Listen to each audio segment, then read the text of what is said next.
అందరికీ నమస్కారం. జై తెలంగాణ. ఫస్ట్ ఆఫ్ ఆల్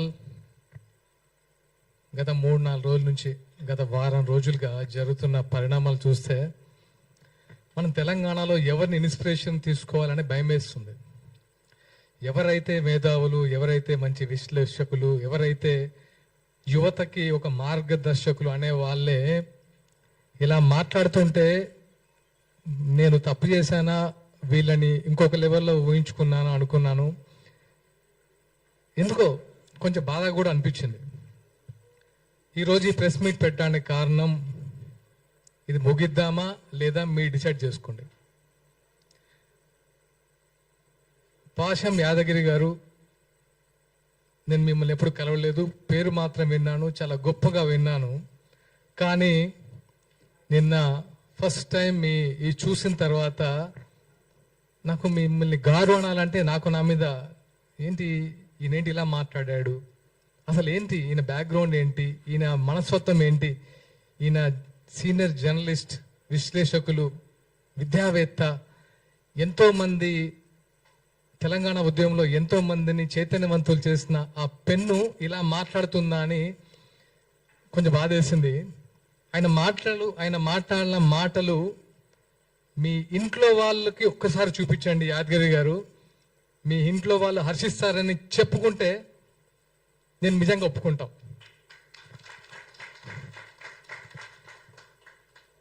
ఒక పర్సన్ పట్టుకొని మీరు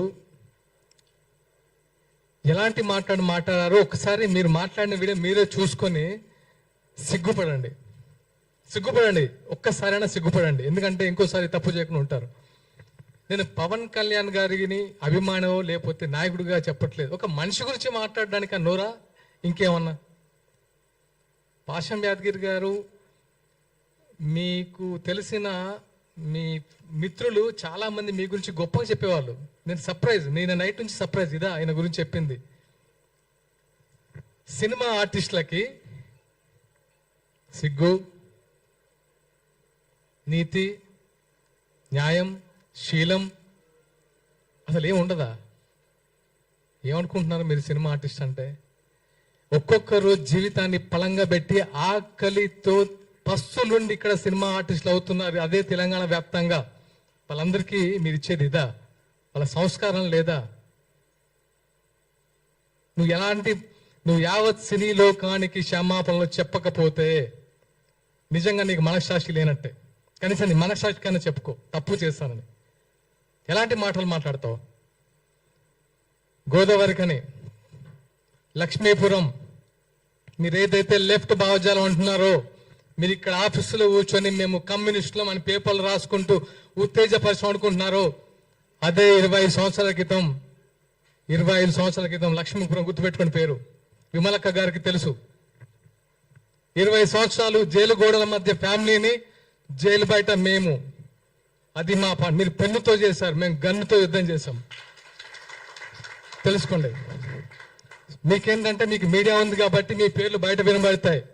కానీ అప్పుడు మాకు మీడియా లేదు, మా గురించి రాసేవాళ్ళు లేడు, మాట్లాడేవాళ్ళు లేడు, వచ్చేవాళ్ళు లేడు. కనీసం రాజకీయ నాయకులు, పోలీసు బూట్ల చప్పుళ్ళు 24 గంటలు విని ఉలికిపల్లేసే వాళ్ళం.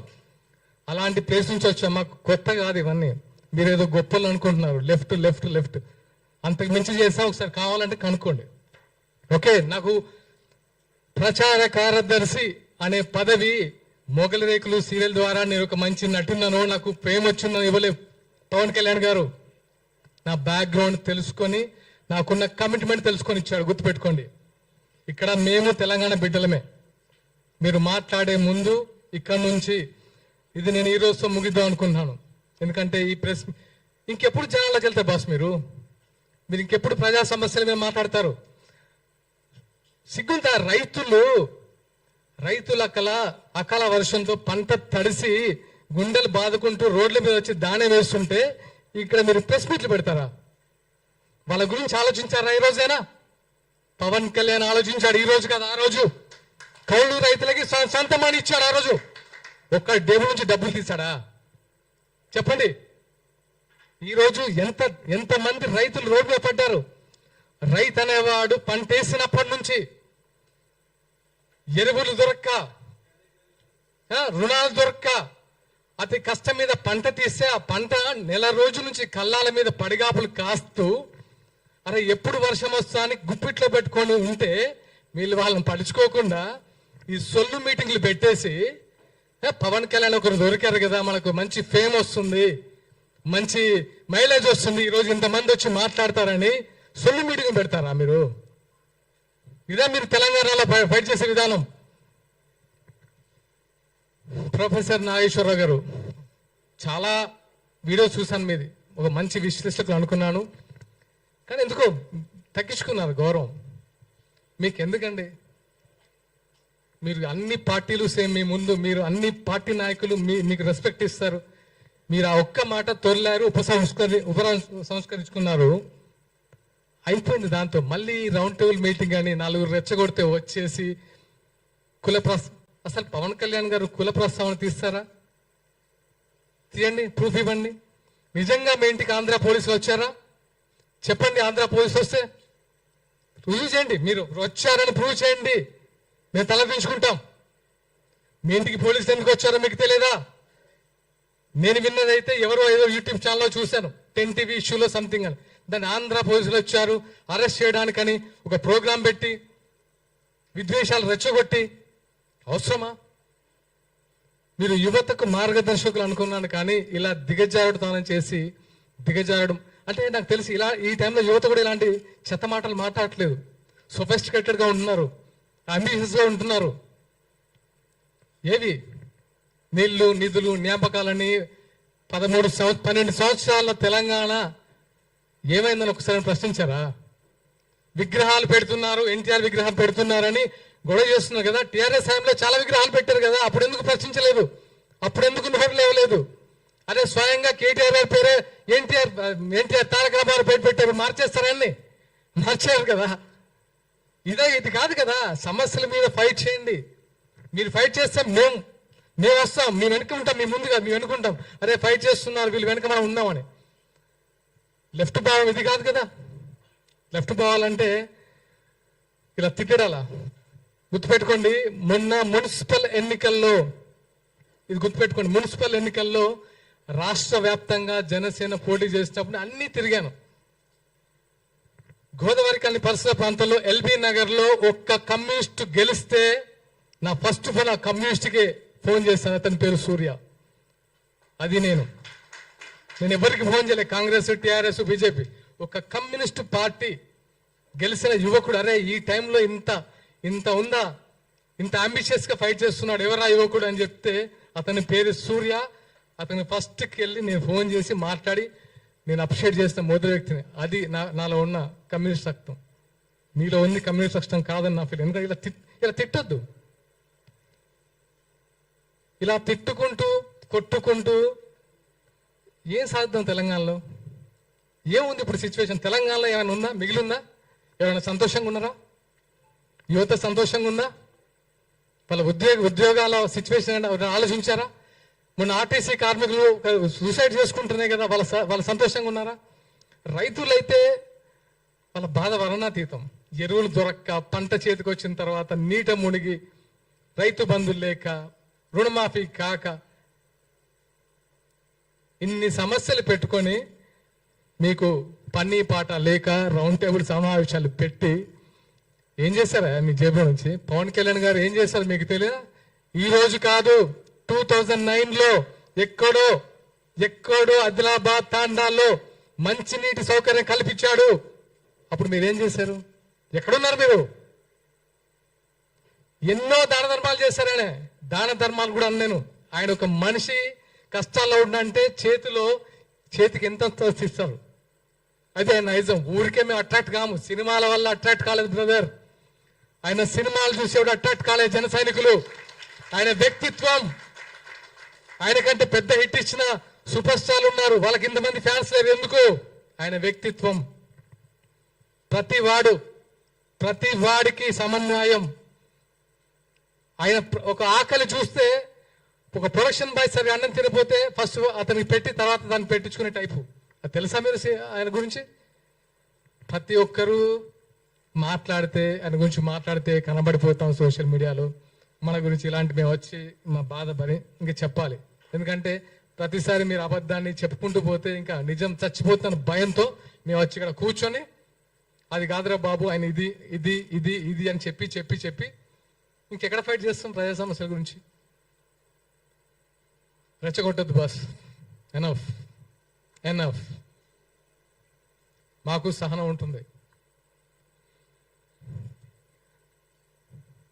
ఇక్కడ నుంచి ఇలాంటివి పునరావృతం అవ్వద్దు.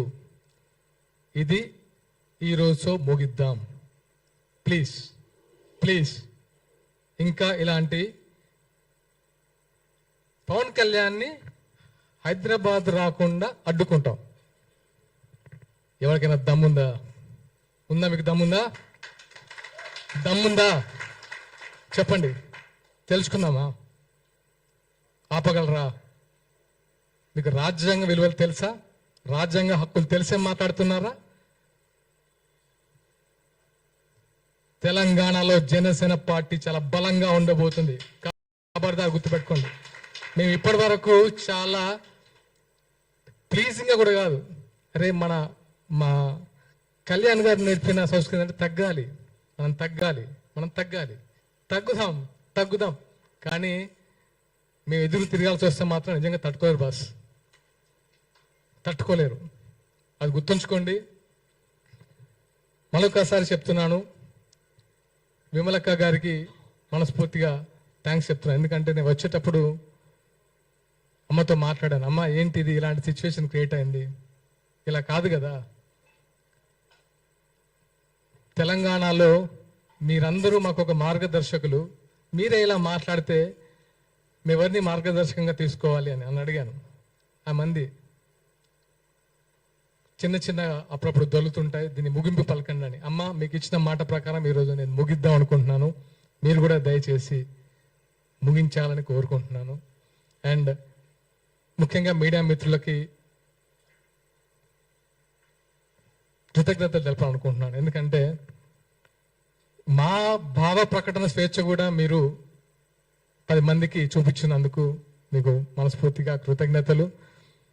అండ్ జనసేన కార్యకర్తలందరూ నొచ్చుకోకండి. ఎందుకంటే ఇప్పుడు యాదగిరి గారిని నేను కూడా మీరు అన్నట్టు మాట్లాడితే మీకు ఫ్యామిలీ ఉంది, భరించగలరా?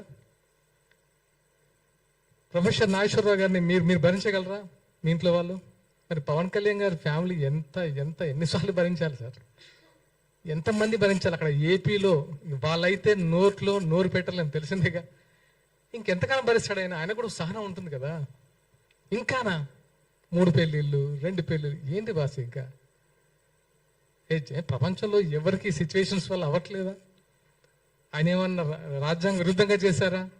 ఆయన ఏమన్నా హింస పెట్టారా వాళ్ళ వైఫ్స్ని? వాళ్ళే బయటకు వచ్చి ఆయన గురించి గొప్పగా చెప్తారు. మీకు వచ్చే నష్టం ఏంటి? ఇంకా చాలు, enough. Thank you all, thank you so much. Thank you. మీకు మళ్ళీ ఒక రిక్వెస్ట్ అన్న, ఇటు మీడియా సమావేశం జరుగుతూనే ఉన్నది, కొన్ని ఛానల్ వాళ్ళు నెగిటివ్ టైటిల్ పెట్టుకొని మీరు ఎన్నో మాట్లాడుతున్నారు. దయచేసి దాన్ని కొంచెం సరి చూసుకోండి. ఇప్పుడు బీసీ బిడ్డ తెలంగాణ ప్రాంతానికి చెందించిన గౌడ సమాజ వర్గానికి చెందిన గౌరవనీయులు శంకర్ గౌడ్ గారిని మాట్లాడవలసిందిగా కోరుచున్నాము, మా తెలంగాణ రాష్ట్ర ఇన్ఛార్జ్ వర్యులు. గౌరవనీయులు మీడియా మిత్రులందరికీ హృదయపూర్వక వందనాలు. అదేవిధంగా తెలంగాణ ప్రజలకు కూడా హృదయపూర్వక వందనాలు తెలియజేస్తూ గత కొన్ని రోజులుగా